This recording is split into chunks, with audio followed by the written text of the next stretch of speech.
میں اپنی گفتگو شروع کرنے سے پہلے ہمارے چند دوست جو اس کام پہ بڑھ چڑھ کر حصہ لے رہے ہیں ہمارے دستے بازو بنے ہوئے ہیں، میں سمجھتا ہوں ان کا تذکرہ کرنا ضروری ہے۔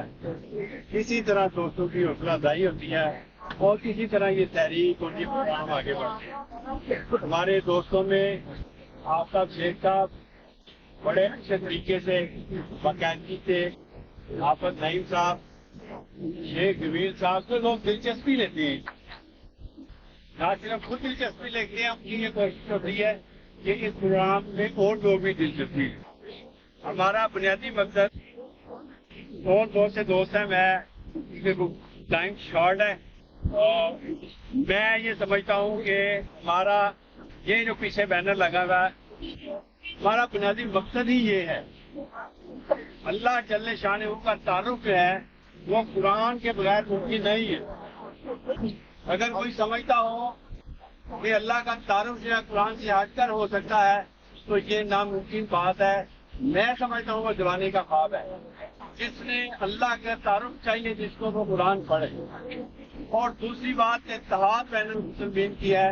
آج ہماری جو حالت ہے، جس طرح ہم مذہبی طور پہ، سیاسی طور پہ، معاشرتی طور پہ ہم تو مذہبی بات کر رہے ہیں، جس طرح ہم مذہبی طور پر تقسیم ہوئے ہیں، ہماری اس کے لیے اتحاد کا ایک ہی ذریعہ ہے اور وہ قرآن ہے۔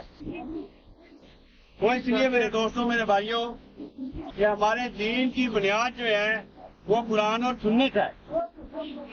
ہمارے دین کی بنیاد قرآن اور سنت ہے اور ان دونوں بنیادوں میں قرآن جو ہے وہ بالکل کلیدی حیثیت رکھتا ہے، ایک منبع کی حیثیت رکھتا ہے۔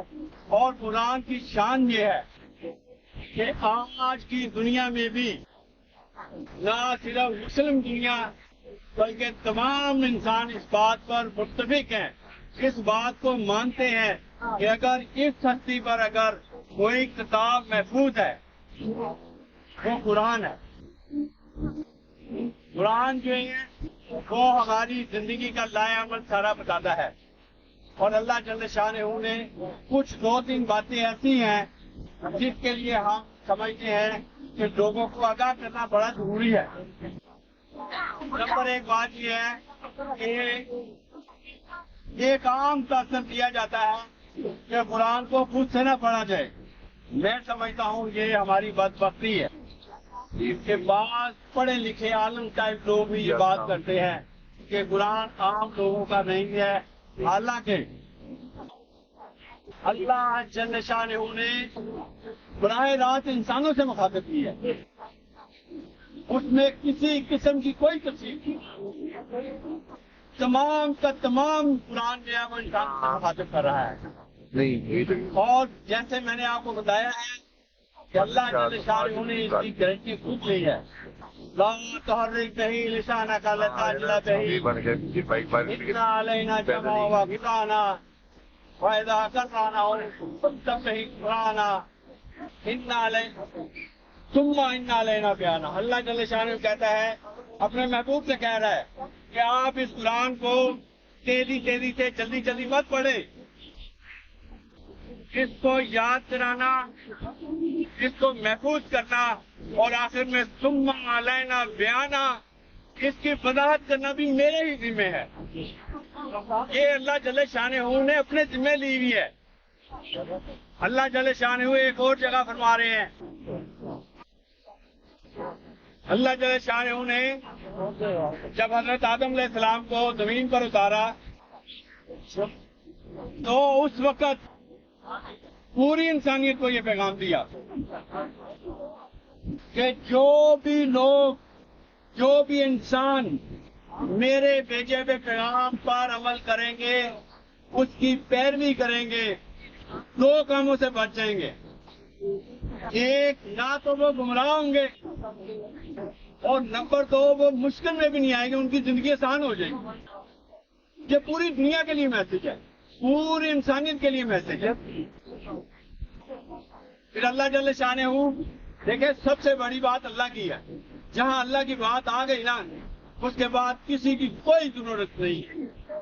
اللہ جل شانہ قرآن میں واضح طور پہ کہہ رہے ہیں کہ جو لوگ میری آیتوں پر غور کرتے ہیں، سمجھنے کی کوشش کرتے ہیں، میں ان کے لیے اپنی آیتیں کھول دیتا ہوں۔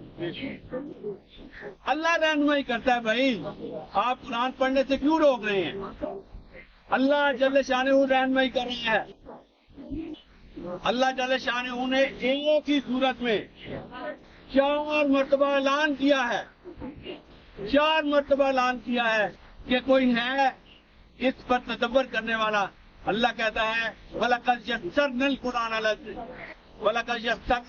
لِلذِّكْرِ فَهَلْ مِن مُدَّكِرٍ، کہ کوئی ہے اس کے پر تدبر کرنے والا۔ یہاں اللہ نے نہ کسی مسلمان کو مخاطب کیا ہے، نہ مومن کو مخاطب کیا ہے، ہر انسان کو مخاطب کیا ہے کہ کوئی تو آگے بڑھے، اس قرآن کو سمجھے اور اس قرآن کے اوپر سمجھ کر اس پر عمل کرے۔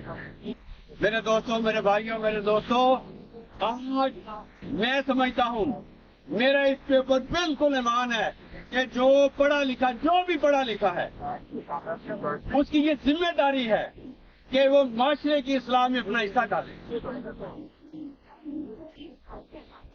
اور مسلمانوں کی تو سب سے اولین ذمہ داری ہے، اس لیے کہ کوئی بھی ایسا شخص جو اچھا انسان نہیں ہے وہ اچھا مسلمان نہیں ہو سکتا۔ اس لیے ہم مسلمانوں پر زیادہ ذمہ داری ہوتی ہے، ہم مسلمانوں پر سب سے زیادہ ذمہ داری ہے کہ ہم معاشرے کی اصلاح کے لیے آگے بڑھیں، جتنا اس کی اصلاح کے لیے جتنا حصہ ڈال سکتے ہیں، اپنی ہمت، اپنی اوقات اور اپنی